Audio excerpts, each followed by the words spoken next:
بسم اللہ الرحمن الرحیم اللہم وفقنا لما تحب وترضى وصلی اللہ تعالی علی النبی الکریم۔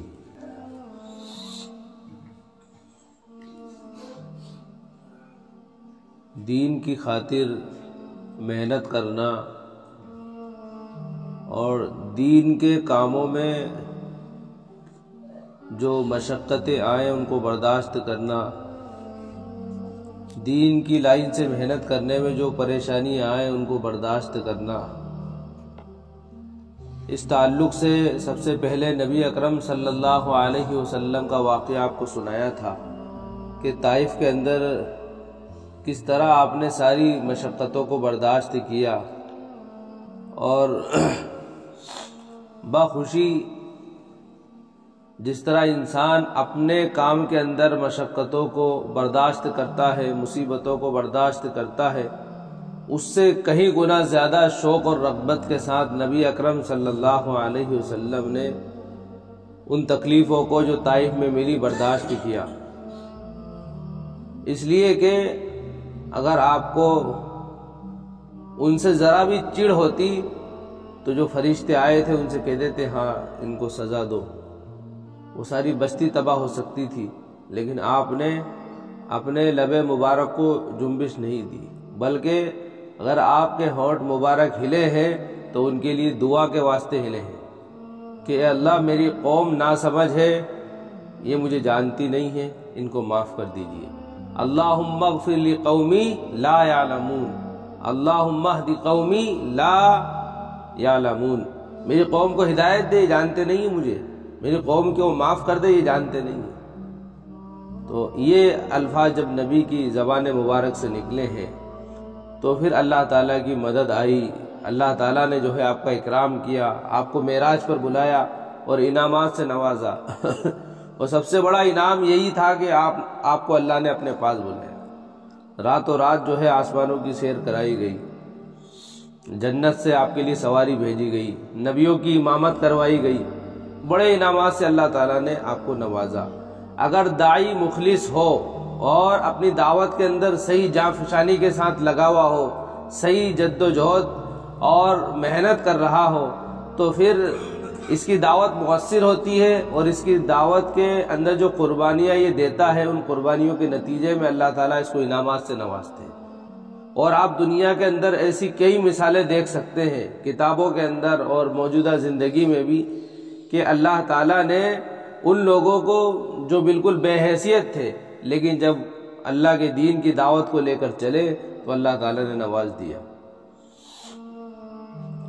تو ایسا ہے کہ محنت تو ہم کرتے ہی ہیں، دعوت کا کام تو کرتے ہی ہیں، لیکن صحیح جذبے کے ساتھ اگر کرنے والے بن جائیں، جس طرح ہم اپنے کام کو کرتے ہیں تو پھر اپنے کام کے اندر ہم فائدہ دیکھتے ہیں، نفع دیکھتے ہیں، اور کبھی نقصان ہو جاتا ہے تو برداشت بھی کرتے ہیں لیکن اس کام کو نہیں چھوڑتے۔ اسی طرح ہم مصیبتیں، مشقتیں دعوت کے کام میں آتی ہیں، یہ تو نبیوں کے ساتھ بھی آئی ہیں، ہر ایک کے ساتھ آئیں گی، ان کو برداشت کر لے اور کام میں لگا رہے، بلکہ اور زیادہ محنت کرے۔ دکان میں اگر گھاٹا چلا جائے تو اور زیادہ محنت کرتا ہے، تھوڑا وقت زیادہ دیتا ہے، تجارت میں گھاٹا چلا جائے تو اور زیادہ وقت دیتا ہے، اور زیادہ محنت کرتا ہے۔ اسی طرح اگر ہماری محنت کے بعد، ہماری قربانیوں کے بعد اگر جماعت نہیں بنے تو ہم پیچھے نہیں ہٹے، اور زیادہ محنت کریں، اس کی تلافی کی کوشش کریں، تو پھر اللہ کی مدد آتی ہے، پھر اللہ کی طرف سے نصرت آتی ہے۔ اور صرف ایسی ایک رسمی محنت کر لینے سے اللہ کی مدد نہیں آتی، بلکہ یہ تو کام کا کھلواڑا بن جاتا ہے۔ اور جب تک یہ کام کر نہیں سکتا انسان کے، جب تک کہ صحیح معنوں میں اس کے اندر جذبہ نہ ہو، اس کے اندر اخلاص نہ ہو۔ کام اللہ کا ہے اور اللہ کے کام کو یہ عظمت کے ساتھ اگر کرے گا، اخلاص کے ساتھ کرے گا، اور جب عظمت ہوتی ہے تو اخلاص بھی ہوتا ہے، تو پھر اللہ تعالیٰ کی مدد و نصرت آتی ہے۔ ایک صاحب اورنگ آباد مرکز میں بیان کر رہے تھے کہ میں تو بہت ہی ادنا درجے کا انسان ہوں، بہت ہی ادنا درجے کا انسان ہوں، میں اتنا چھوٹا انسان ہوں کہ میرے گزر بسر کے لیے میرا جو کام ہے وہ میں ٹھیلا چلا کر پورا کرتا ہوں، اور یہ ایسی مزدوری ہے کہ کتنے لوگوں کی مجھے جو ہے سننا پڑتی ہے۔ نبی کے زمانے میں تو ایک آقا ہوا کرتا تھا، مالک کا ایک آقا، ایمان لے آیا تو دوسرا آقا اللہ، سرپرست نبی اکرم صلی اللہ علیہ وسلم۔ لیکن میرے تو کئی آقا ہیں، جو بھی حکم دے دے مجھے جانا پڑتا ہے۔ چند پیسوں کے لیے میں سب کی باتیں سنتا ہوں، بڑی محنت کرتا ہوں، وزن اٹھا کر ٹھیلا دھکا کر لے جاتا ہوں، میری کوئی حیثیت نہیں ہے، اور نیچے سے لے کر اوپر تک سارے کپڑے گندے ہو جاتے ہیں، دھول مٹی میں ہو جاتے ہیں، پسینے رہتا ہوں، میری کوئی حیثیت نہیں ہے۔ لیکن آج میں اتنے بڑے مجمع میں بیان کر رہا ہوں، بڑے بڑے علماء یہاں پر بیٹھے ہوں گے، پڑھے لکھے یہاں پر موجود ہیں، یہاں پہ دعوت کے بڑے ذمہ دار موجود ہیں۔ اللہ تعالیٰ کے دین کی برکت ہے یہ کہ مجھے آپ سب کے سامنے کرسی پر بٹھا دیا۔ سمجھنا چاہے انسان تو بہت آسان ہے۔ اللہ تعالیٰ نے اپنے دین کی محنت کی برکت سے ان لوگوں کو جن کی کوئی پوچھ پرکھ نہیں تھی، جو بالکل بے حیثیت سمجھے جاتے تھے معاشرے میں، اللہ تعالیٰ نے جو ہے تاج و تخت ان کو عطا کیے۔ محنت ہو، اخلاص کے ساتھ ہو، صحیح جذبے کے ساتھ ہو۔ اسی طرح کا ایک واقعہ میں آپ کو سنا رہا ہوں کہ جب اپنے دین پر جمنے کی اور اپنے دین کو مضبوط کرنے کی جب محنت صحیح معنوں میں ہوتی ہے تو پھر اللہ کی مدد کس طرح آتی ہے، یہ واقعہ میں آج آپ کو سناؤں گا انشاءاللہ۔ صلح حدیبیہ اور حضرت ابو جندل اور حضرت ابو بصیر رضی اللہ تعالی عنہما کا قصہ۔ ایک صحابی ہے تو رضی اللہ عنہ، دو ہیں تو رضی اللہ عنہما، اور بہت سارے ہیں تو رضی اللہ عنہم اجمعین بھی بڑھا لیا گیا۔ سن 6 ہجری کی بات ہے۔ سن تو آپ جانتے ہیں سال کو کہتے ہیں، اور ہجری نبی اکرم صلی اللہ علیہ وسلم کی مکہ سے مدینہ ہجرت کرنے کے 6 سال کی بات ہے۔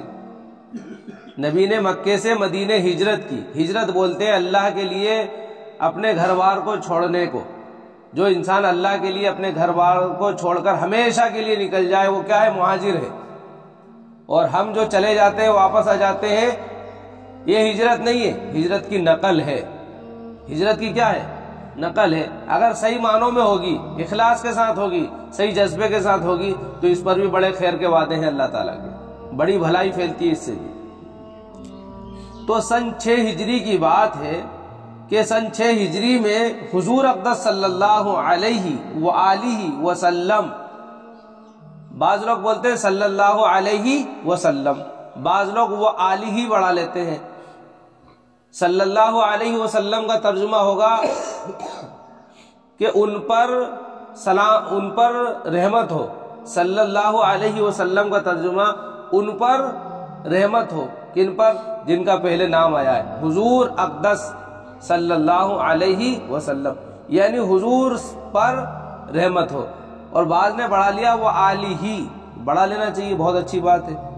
تو اس سے ان کی آل بھی شامل ہو جائے گی۔ جس طرح ہم درود ابراہیم پڑھتے ہیں اللہم صلی علی محمد وعلی آل محمد، یہاں پر بھی وہ آل بڑھا لینے سے ان کی آل اولاد بھی جو ہے اس میں داخل ہو جاتی ہے۔ سن 6 ہجری میں حضور اقدس صلی اللہ علیہ وآلہ وسلم عمرے کے ارادے سے مکہ تشریف لے جا رہے تھے۔ کفار مکہ کو اس کی خبر ہوئی اور وہ اس خبر کو اپنی ذلت سمجھے، اس لیے مزاحمت کی اور حدیبیہ میں آپ کو رکنا پڑا۔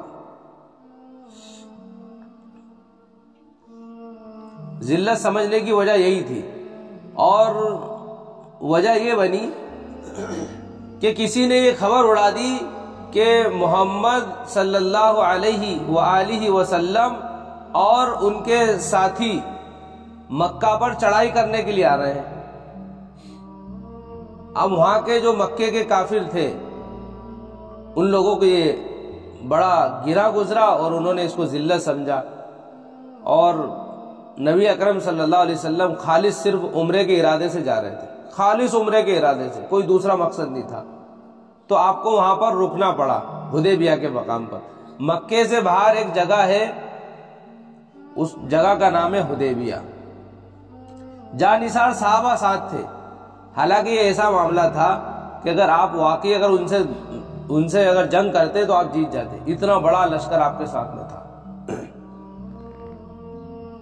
جانثار صحابہ ساتھ تھے جو حضور صلی اللہ علیہ وسلم پر جان قربان کرنا فخر سمجھتے تھے، لڑنے کو تیار ہو گئے، مگر حضور نے مکہ والوں کی خاطر سے لڑنے کا ارادہ نہیں فرمایا اور صلح کی کوشش کی، اور باوجود صحابہ کی لڑائی پر مستعدی اور بہادری کے حضور اکرم صلی اللہ علیہ وسلم نے کفار کی اس قدر رعایت فرمائی کہ ان کی ہر شرط کو قبول فرما لیا۔ صحابہ تو لڑنے کے لیے تیار ہو گئے،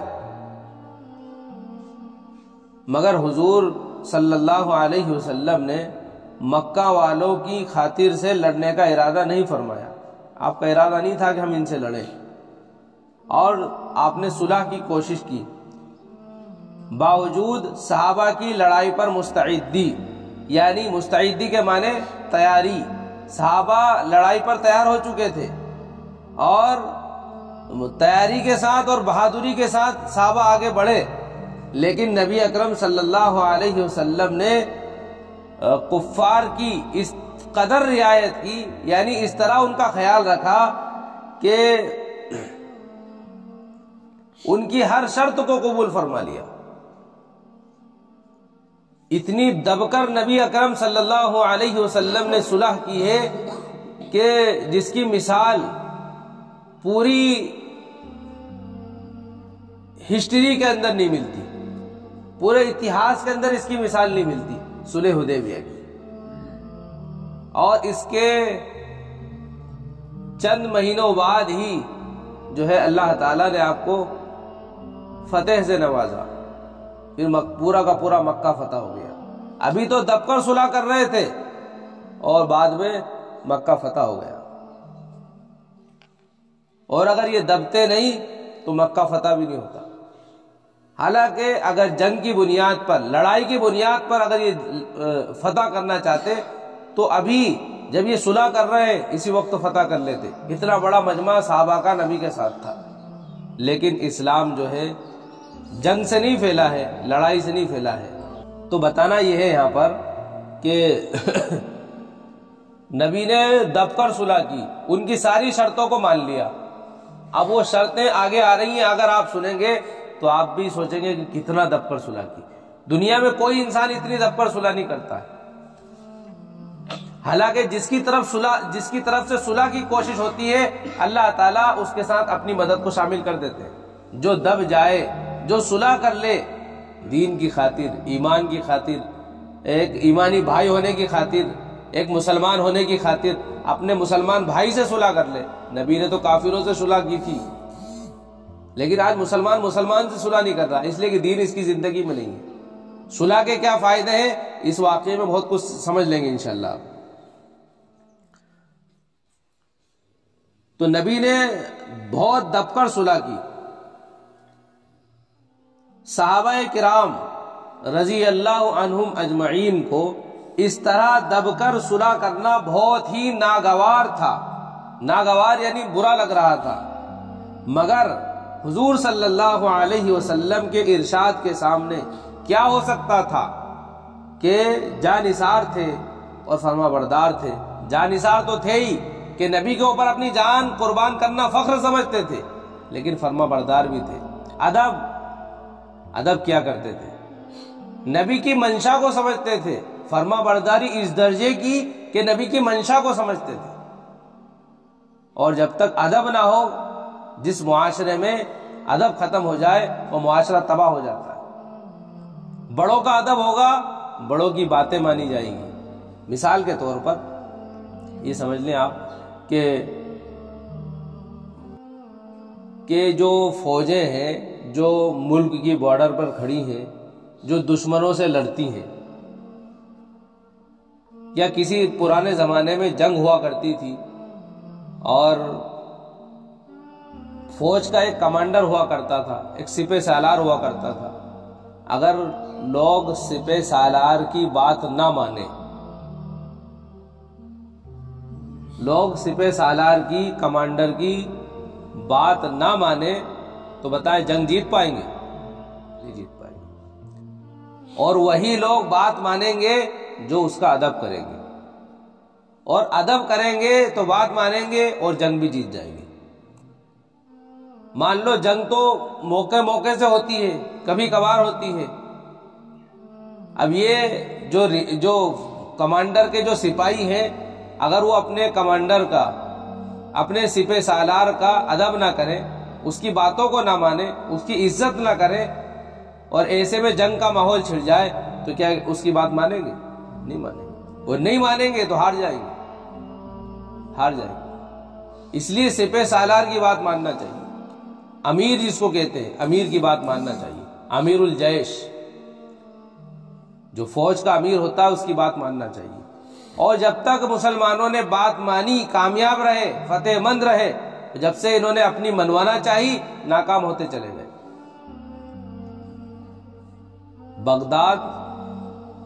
بغداد کی جو حکومت تھی وہ بڑی عالی شان تھی۔ مسلمانوں پر جو زوال آیا ہے نا، وہ بغداد سے ہی آیا ہے۔ بغداد میں مسلمانوں کو شکست ہوئی، بس وہیں سے زوال شروع ہو گیا پوری دنیا میں مسلمانوں کے ساتھ۔ چنگیز خان اور الاغو خان، خان نہیں ہے قان،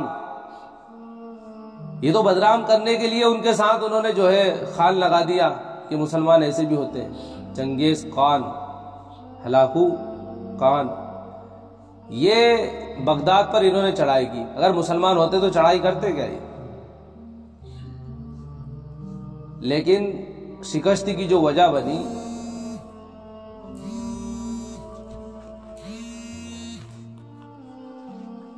شکست کی جو وجہ بنی وہ یہ تھی کہ مسلمانوں کا جو وزیر تھا، جو بادشاہ کا رائٹ ہینڈ سمجھا جاتا تھا، وہ شیعہ تھا، رافضی تھا، وہ ظاہر میں مسلمان بن کے رہتا تھا، اور وہ ان لوگوں سے مل گیا تھا، چنگیز خان وغیرہ سے مل گیا تھا۔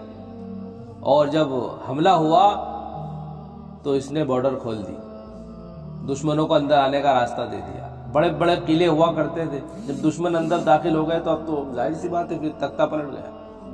اس لیے کسی شاعر نے کہا، لمحے خطا کرتے ہیں اور صدیاں سزا بھگتتی ہیں۔ لمحوں نے خطا کی ہے، صدیوں نے سزا پائی ہے۔ لمحوں نے خطا کی ہے، صدیوں نے سزا پائی ہے۔ یہ ذرا سی خطا مسلمانوں کی طرف سے آج تک اس کا جو ہے نقصان ہم بھگت رہے ہیں، مسلمان سنبھل نہیں پائے اس کے بعد سے۔ تو بتانا چاہ رہا تھا میں کہ جب تک ادب نہیں ہوتا نا اپنے سپہ سالار کا، اپنے امیر کا، تو پھر وہ رعایا، وہ مامور اور وہ فوج کبھی جو ہے کامیاب نہیں ہو سکتی، کسی بھی لائن میں نہیں ہو سکتی۔ اور یہ ادب ہونے کے ساتھ ہی ساری چیزیں معلق ہے۔ جس کا ادب ہوتا ہے اس کی بات مانی جائے گی، جس کا ادب نہیں ہوگا اس کی بات لوگ نہیں مانیں گے۔ آج مسلمانوں کی جو نافیت ہے وہ ختم ہو چکی۔ دین کا کام کتنا ہو رہا ہے؟ بہت ہو رہا ہے۔ 2 گھنٹے 4 گھنٹے بیان ہو رہے ہیں، تعلیم ہو رہی ہے، لوگ 2.5 گھنٹہ لگا رہے ہیں، 8 گھنٹے لگا رہے ہیں، لیکن نفع نظر نہیں آ رہا ہے۔ میں کس نفع کی بات کر رہا ہوں اس کو اچھی طرح سمجھ لیجیے۔ نفع نظر نہیں آ رہا ہے۔ تعداد تو 10 کی 20 بھی ہو رہی ہے، 20 کی 40 بھی ہو رہی ہے، اور بڑی تعداد تک مجمع پہنچ رہا ہے، لیکن نفع نہیں ہو رہا۔ ہم نے اپنے بزرگوں کو دیکھا، اور آج بھی اللہ کا شکر ہے ایسے ہمارے اکابرین میں ایسے حضرات ہیں کہ ان کی اوابین تک نہیں چھوٹتی ہے۔ تہجد، فجر، اشراق، چاشت اور اوابین، ساری نمازوں کی وہ پابندی کر رہے ہیں۔ نوافل اپنے آپ کو قبول کروانے کا ایک ذریعہ ہے، اور میں نے بارہا یہ سمجھایا ہے، نوافل معمولی چیز نہیں ہے، سنت تو اس سے بہت بڑی چیز ہے۔ اور فرض کی بات تو کر ہی نہیں سکتے، اس لیے کہ فرض کے تابع ہی تو ساری چیزیں ہیں۔ میں بتانا چاہ رہا ہوں آپ کو، اگر آپ مارکیٹ میں جا رہے ہیں اور آپ کے پاس 100 روپے ہیں، صرف 100 روپے، آپ نے سامان لے لیا، بن رہے ہیں 110 روپے، آپ کیا کہو گے؟ بھائی 100 روپے ہی ہیں، 10 روپے نہیں ہے، میں نے سوچا 100 روپے کے اندر سامان آ جائے گا۔ آپ یوں کہتے اس سے کہ کاغذ کا ٹکڑا ہے، زمین پہ سے اٹھا کے دیتے، رکھ لو یار، رکھے گا کیا ہو؟ کتنا ہی خوبصورت کاغذ دے دے تو بھی وہ نہیں رکھے گا، کیونکہ حکومت کی مہر اس کے اوپر نہیں ہے، سیل سکے نہیں ہے، نہیں رکھے گا وہ جس کی قدر ہے وہی رکھے گا۔ اللہ تعالیٰ نے فرض نماز کو جو اہمیت دی ہے، سمجھ لیجئے کہ وہ نوٹ ہے، وہ روپیے پیسے کی طرح ہے فرض نماز ہے، اور یہ نوافل یہ تو ایک اضافی چیز ہے کہ فرائض کے اندر کمی ہو جائے گی تو اللہ نوافل سے پوری کر دے گا۔ کوئی سا بھی بغیر سیل والا کاغذ بھی آپ چلا سکتے ہیں، اور اس کو بھی معمولی سمجھ رہے ہیں مسلمان، تو ان سے بڑا بیوقوف کون ہوگا؟ شاید کہ آپ میری بات سمجھ پا رہے ہو۔ تو بھائیو، یہ تو خصوصی انعام ہے کہ فرائض میں کمی ہے، اللہ نفلوں کے ذریعے پوری کر دے گا۔ سنتیں تو اس سے بہت آگے کی چیز ہے، اس لیے نبی اکرم صلی اللہ علیہ وسلم اتنا زیادہ اہتمام کرتے تھے نفلی نمازوں کا کہ پیروں پر ورم آ جاتا تھا۔ کوئی تو وجہ ہوگی۔ تو اپنے آپ کو قبول کروانے کا ایک بہت بڑا ذریعہ وہ کیا ہے؟ وہ نوافل ہے۔ وہ نوافل ہے، اگر الگ سے نفلیں نہیں پڑھ سکتے تو جو کم سے کم نبی نے پڑھی ہیں وہی پڑھ لیں، اشراق پڑھ لیں، چاشت پڑھ لیں، اوابین پڑھ لیں، تہجد پڑھ لیں، اور چاہیں تو زوال کا وقت ختم ہونے کے بعد 4 رکعت پڑھ لیں۔ بعض علماء نے یہ 4 ظہر کی مانی ہے، بعض نے الگ شمار کی ہیں۔ آپ 4 زوال کے بعد پڑھ لیں تو 4 ظہر کی بھی پڑھ لیں، اگر زیادہ ہی اپنے آپ کو مقبولیت کے مرحلے پہ لے جانا ہے۔ تو میں بتانا چاہ رہا تھا بہت دین کا کام ہو رہا ہے لیکن نفع ختم ہو گیا۔ 2 رکعت سنت پڑھ کے جو ہے بیان ہوتا ہے، یہ ایک مجبوری ہے۔ مغرب میں 2 رکعت نماز پڑھ کے بیان شروع کر دیتے ہیں، یہ ایک مجبوری ہے، اس کو برا نہ سمجھیں آپ، اس لیے کہ آپ لوگ نمازی ہیں، آپ پوری 4 پڑھ کے جائیں گے، لیکن وہ مجمع جو صرف فرض پڑھ کے بھاگنا چاہتا ہے اس کو کسی طرح روکنے کے لیے بیچارے کوشش کرتے ہیں۔ تو ہمیں چاہیے کہ ہم بھی 2 رکعت پڑھ کے ان کو روکیں جو جا رہے ہیں، بھاگ رہے ہیں، یہ ہمارا عمل ہونا چاہیے۔ اور جب بیان پورا ہو جائے، بات مکمل ہو جائے تو 2 رکعت نفل پڑھ لینا چاہیے۔ لیکن میرا مشاہدہ رہا کہ بہت کم لوگ ہیں جو بعد میں 2 نفل پڑھتے ہیں۔ تو بتائیے کہ ہمارے اندر سے نفع ختم ہو گیا کہ نہیں ہو گیا؟ نفع کا ہو رہا ہمیں، محنت خوب ہو رہی ہے، نفع نہیں ہو رہا ہے۔ وجہ یہ ہے کہ ادب نہیں ہے ہم لوگوں کی زندگی میں، اور جہاں ادب ہوتا ہے وہاں نفع ہوتا ہے، جہاں ادب نہیں ہوتا وہاں نفع نہیں ہوتا ہے۔ بیان کرنے والا ہے، اگر اس کا ادب نہیں ہے تو اس کی باتوں کا فائدہ نہیں ہوگا۔ بیان کرنے والا کوئی بھی ہو، اگر اس کا ادب نہیں ہے، اس کی عزت دل میں نہیں ہے، اس کی باتوں کا فائدہ نہیں ہوگا۔ میں ایک بہت نقطے کی بات آپ کو بتا رہا ہوں کہ ہم مدرسے میں پڑھتے تھے تو ہمیں انگلش پڑھانے کے لیے باہر سے استاد آتے تھے، ان کے چہرے پہ داڑھی بھی نہیں ہوتی تھی، وہ کرتا پاجامہ بھی نہیں پہنتے تھے، پروفیسر تھے، پہلے یونیورسٹی میں پڑھاتے تھے، وہ ریٹائر ہو گئے تھے، اور جب ریٹائر ہو گئے کافی پیسہ اللہ نے دیا، چاہتے ہیں اب احساس ہوا کہ یار میرے ذریعے کوئی دین کا کام بھی ہونا چاہیے، تو انہوں نے جو ہے ندوے میں پڑھانا شروع کر دیا، اور فی سبیل اللہ کہ میں چاہتا ہوں کہ میں ریٹائر ہوں تو میرے ذریعے سے کچھ دین کا کام ہو جائے، بچے کچھ انگلش سیکھ لیں، کچھ پڑھ لیں، تو وہ اس جذبے سے مدرسے میں آئے۔ لیکن بہت سارے اساتذہ جو علماء ہیں، عالم ہیں، مفتی ہیں اور ندوے کے پڑھے ہوئے ہیں، وہ بھی انگلش پڑھانا ہے، ابھی تک تو ایسو سے ہی پڑھی تھی اور اچھا پڑھایا، اللہ کا شکر ہے۔ سارے استاد ہمارے با کمال تھے، اللہ تعالیٰ نے بڑی صلاحیتوں سے نوازا، ایسے استادوں سے ہمارا پڑھنا ہو۔ اب یہ جب ایسے یہ آئے نہ داڑھی نہ کرتا پاجامہ تو اب ہم لوگوں کے لیے بڑا جو ہے عجیب مسئلہ ہو گیا. تو ہر ساتھی یہ کوشش کرتا تھا یار ہمارا گھنٹہ ان کے پاس نہ آئے تو اچھا رہے, ہمارا پیریڈ ان کے پاس نہ آئے تو اچھا رہے. اتفاق سے ہم لوگ وہی پھنس گئے انہیں کے پاس. اللہ کی طرف سے جو فیصلے ہو جائے اس کو کوئی نہیں ٹال سکتا. اب جو ہے میں نے جو ہے زیادہ بڑی بات تو نہیں کہوں, ادب سب کا کیا ہے, انگلش کا ہو یا عربی کا ہو یا فارسی کا ہو, کوئی بھی استاد ہو, کبھی میں نے کسی کی بے ادبی نہیں کی. اور ایسے بہت سارے طلبہ ہوتے ہیں, بہت سارے بچے ہوتے ہیں, تو میں آگے ہی بیٹھنے کا عادی تھا آگے, تو وہ بیچ بیچ میں سوال کر لیا کرتے تھے, کچھ بتا دیتے تھے کچھ نہیں بتا پاتے تھے,